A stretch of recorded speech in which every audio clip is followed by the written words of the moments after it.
there is a bottle of red wine on your wine rack, and there is a packet of Anzac cookies in your pantry that wasn't there yesterday. You felt a wave of fear of recurrence attacking you after a night of broken sleep, and you caved.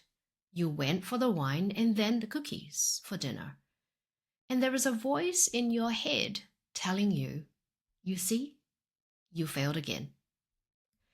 If this is you right now and you're tuning in at whatever time that is, I need you to hear something from me. And that is, you are not a failure.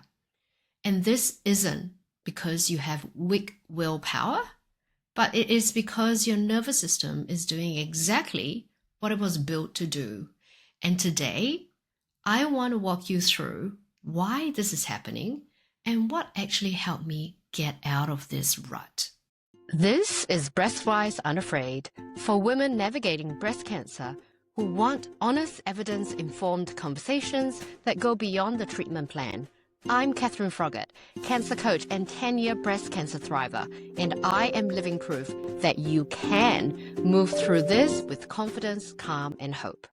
As a 10-year breast cancer thriver with no recurrence, this podcast is everything that I wish someone had told me 10 years ago. And what is happening in your body and mind after a diagnosis and possibly also after active treatments. If this is landing for you, hit subscribe and let me know how you've enjoyed this episode, and follow me because every episode that drops, you'll be the first to know. So by the end of this episode, I would love for you to understand that there are three things at play. One, why cravings hit so hard after a breast cancer diagnosis, and why fighting this actually makes things even worse. Not any better. And also, what the three things that actually helped me navigate this really deeply challenging situation, constantly having the food noises and not being able to cycle out of it no matter how hard I tried. And I'm going to also share with you that you don't need even more rules and more restrictions because your life is already full. So let me start by sharing with you what has happened for me and what is possibly happening in your body right now. When a cancer diagnosis lands for you, and for a lot of us, it is a shock and like a bomb coming from at you without any pre-warning, and your whole world feels like it's collapsing and crumbling right in front of you. Physiologically, this isn't an exaggeration. I felt like I was all consumed with no control, and I was just having difficulty breathing. I felt like there was this huge burden all over me and this terror of losing everything that I've built. And my whole sense of self was challenged.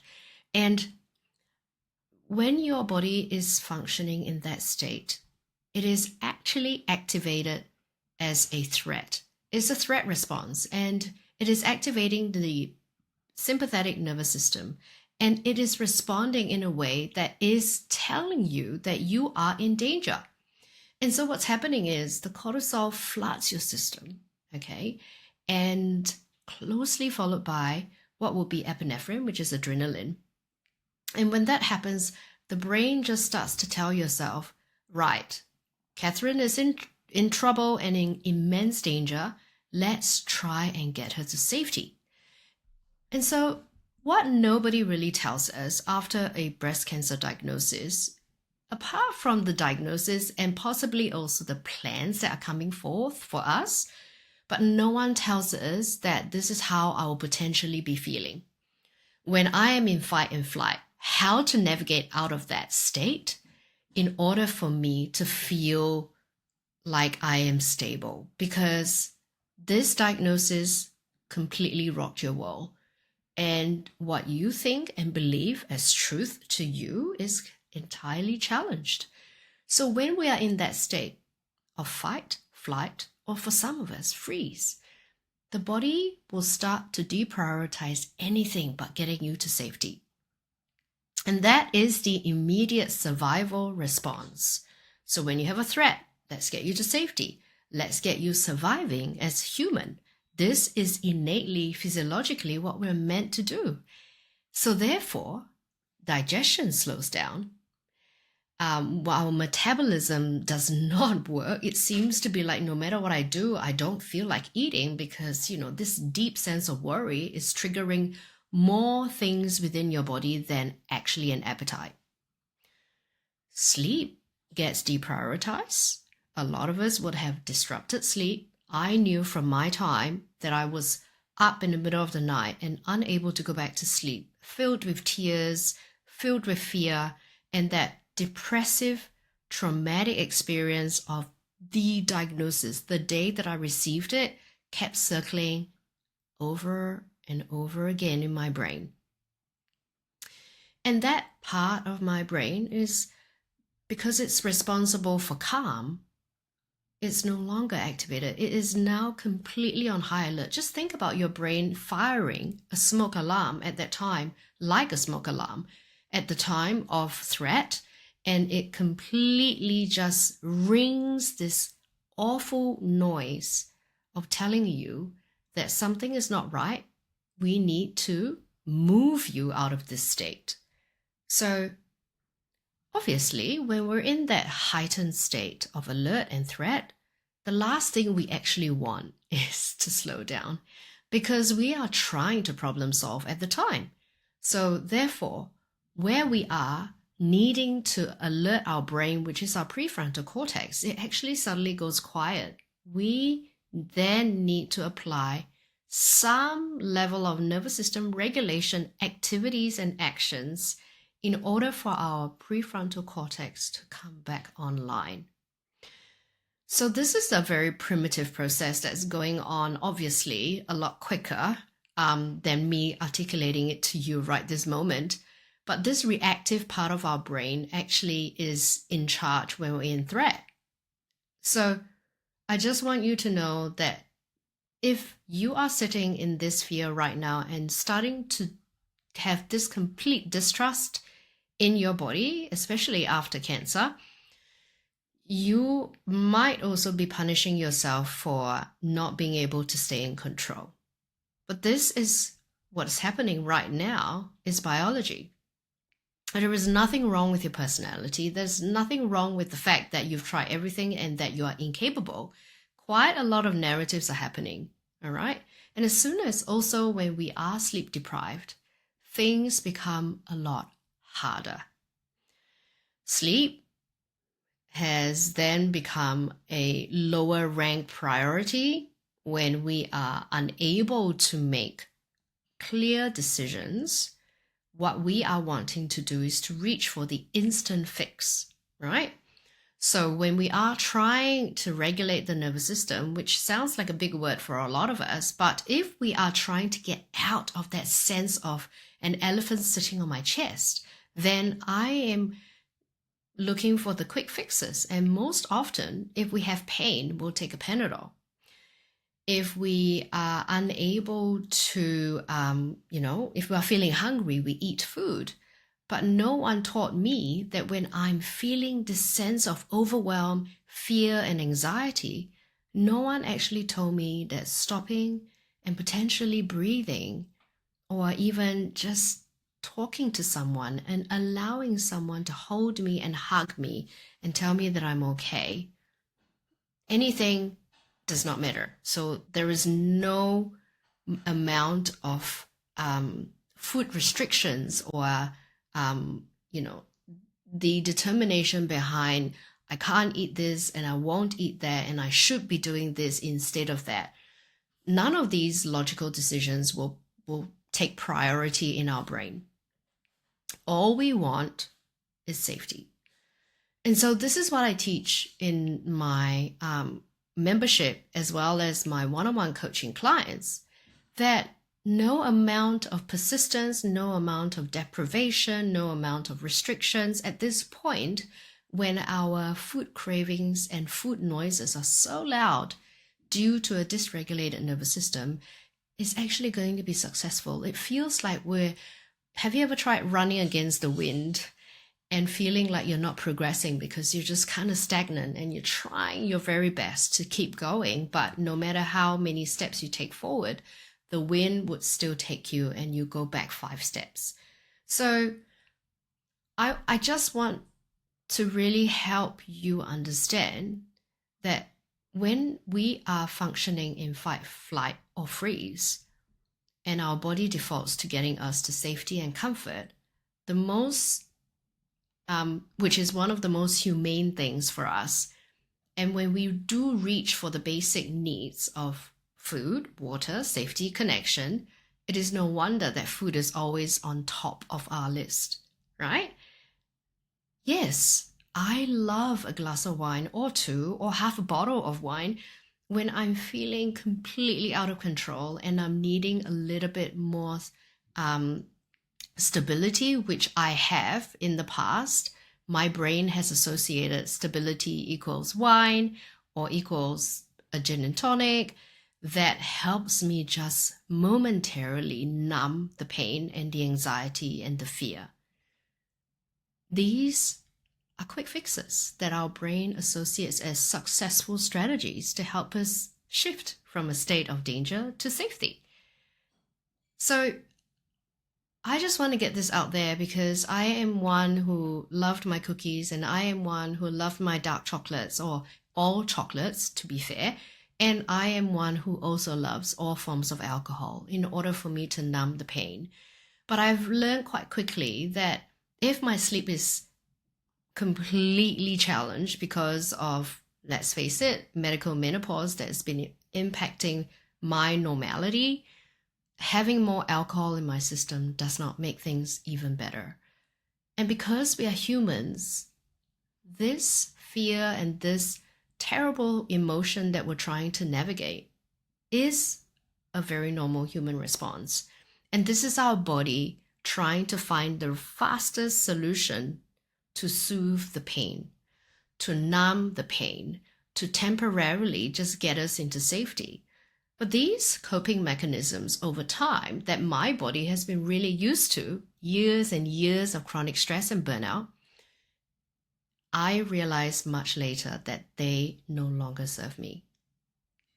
So with this in mind, this physiological, biological response that's happening in our brain and our body is probably is a good time for me to then share with you that some of you might have been told and may have also gone online to Google, knowing that sugar is bad for cancer. And you've also probably been told by someone as well that you must quit sugar or you must quit alcohol. But all of that said, I just want to be brutally honest with you that this kind of advice has a time and place. And it doesn't help when we're feeling the fear and we're terrified and we're absolutely still sitting in the trauma of the cancer diagnosis and still not having the capacity to truly process this. And the system can work in a few different ways depending on where you are tuning in from.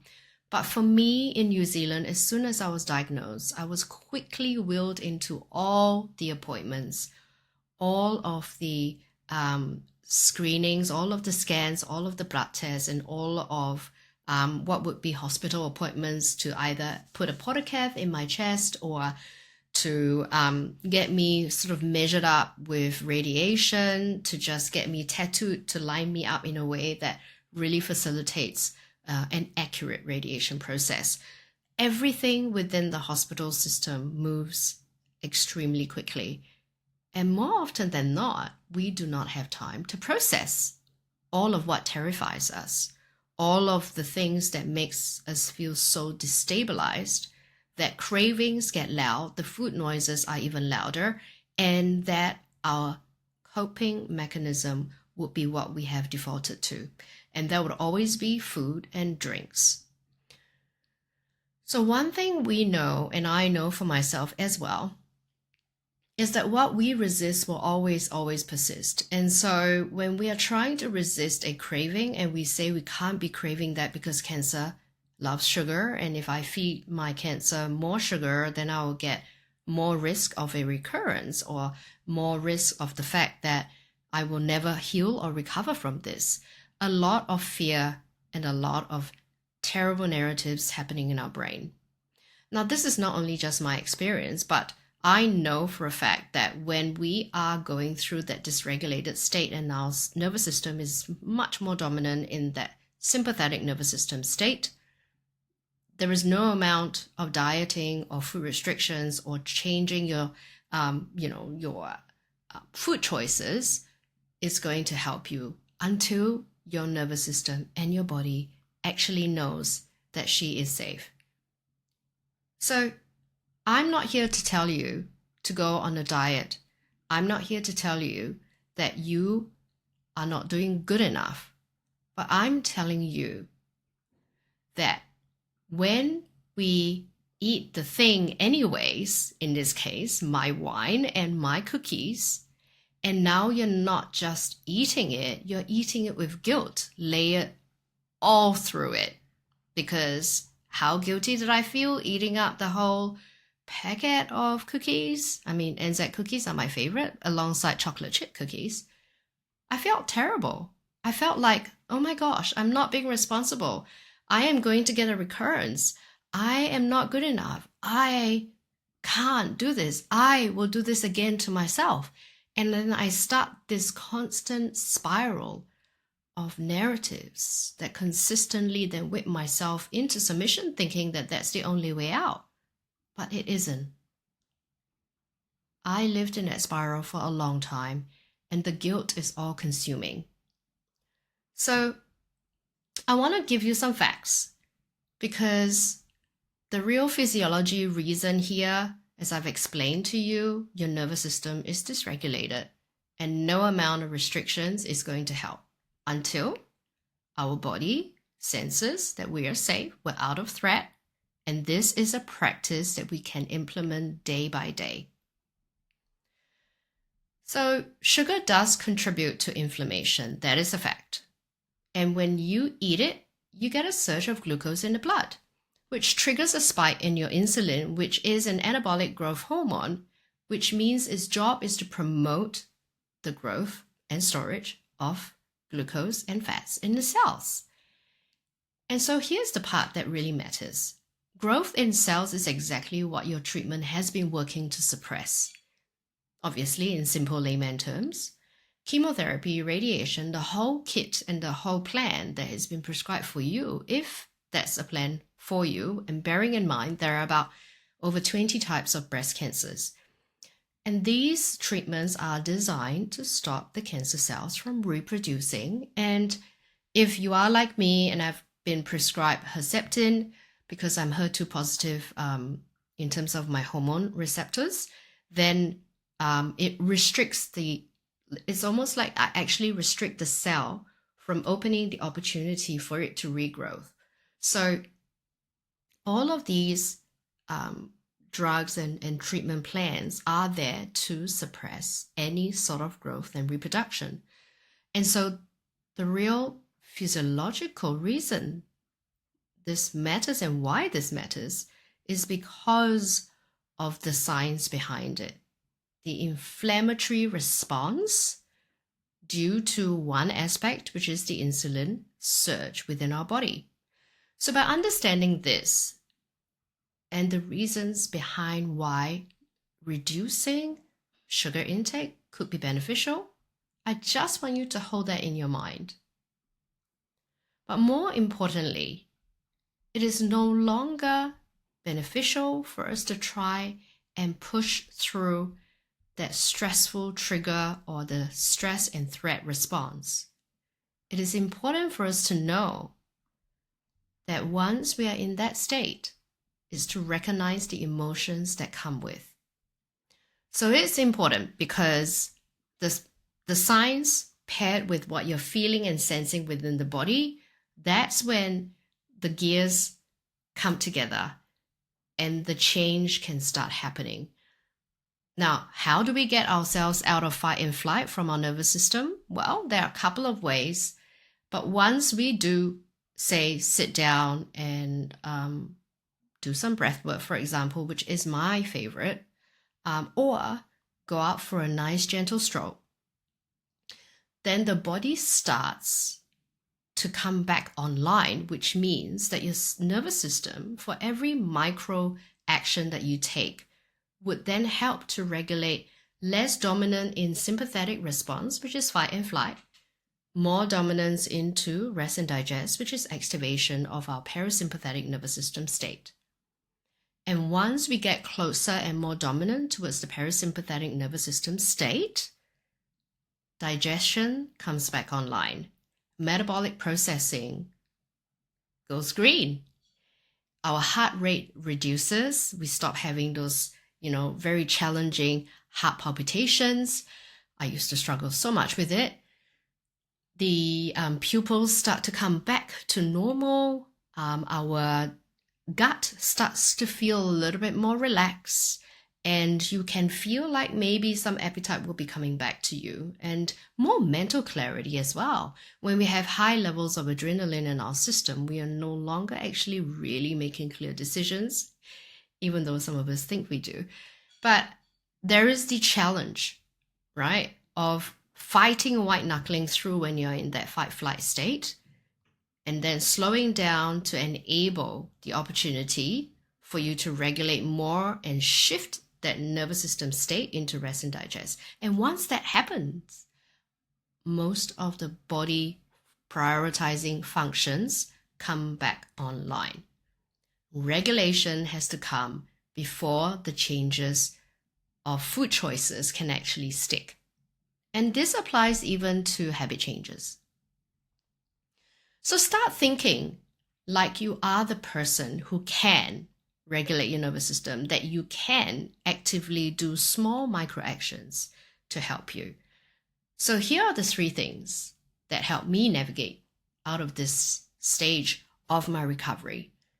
And this is a good starting point, all right? And my sharing with you today is not for you to implement all 3, but take it and reflect on it and see what you can start and what starting would look like for you. So number 1, I invite you to prioritize your relaxation, to pause, to slow down, to do less. And if you're a mom with kids at home, I know this can be a challenge. But even if it's micro moments of, say, 5 minutes before the kids come back home, or that you need to go and pick the young kids up, if 5 minutes is what you can manage, let's start there. And this is the moment that you're going to commit to just you. And if you would like a bath at the end of the day for you, then delegate to your partner to help out with the kids so that you can get some downtime. Now, this is not a nice to have. Post-cancer diagnosis, relaxation is non-negotiable.